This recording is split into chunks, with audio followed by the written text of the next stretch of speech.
Gemini Man is the latest film from visionary director Ang Lee, director of films like Life of Pi and Crouching Tiger, Hidden Dragon. And this film is a rip-roaring thrill ride that has some of the absolute best action I've seen all year.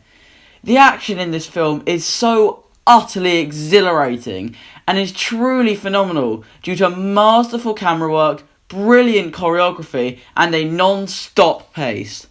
The action scenes in the catacombs and the motorcycle chase in Budapest, as well as the things preceding the motorcycle chase, are a masterclass in action filmmaking.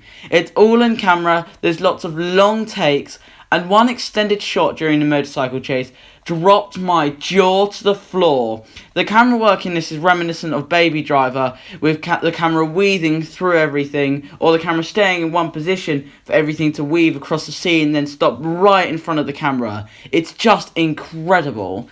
And it's aided by great sound design, as all the guns and the shots sound very meaty, and there's real weight to the shots and the bullets. And you hear the shells falling to the floor, you feel the impact of a bullet. And another big factor in the action's brilliance is that the characters are actually vulnerable during the scenes. They get tired in a fight, they get hurt, they stop in pain. They're not invincible, like a lot of people are in action films these days, and it gives the action a realism and an edge that adds to the thrill and exhilaration of it all. Will Smith is brilliant as both versions of himself. Whenever he wasn't on screen at the start of the film, I'd want him back on, but when his clone arrives about a third into the film, he and the de-aging steal the show. He gives Junior, the younger version of himself in particular, real emotion, and I did feel for him amidst all the thrills and action. It also helped to ground the action in emotion and character, giving more weight to each blow.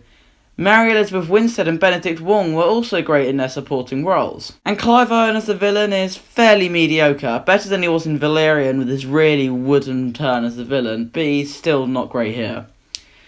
But Ang Lee's direction is phenomenal, not just in the action scenes, but the whole film.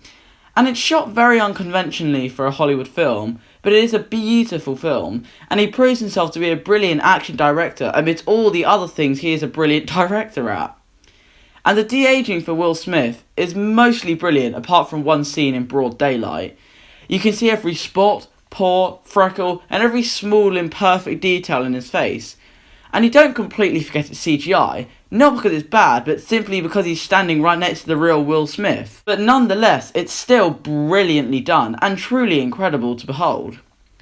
Lorne Bow's score is great and is brilliantly effective in some scenes, and not so much in others. And at times it is reminiscent of his Fallout score.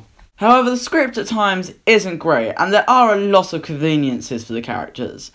And Clive Owen, as I said, is a very subpar villain, with his first shot in the film being unintentionally funny.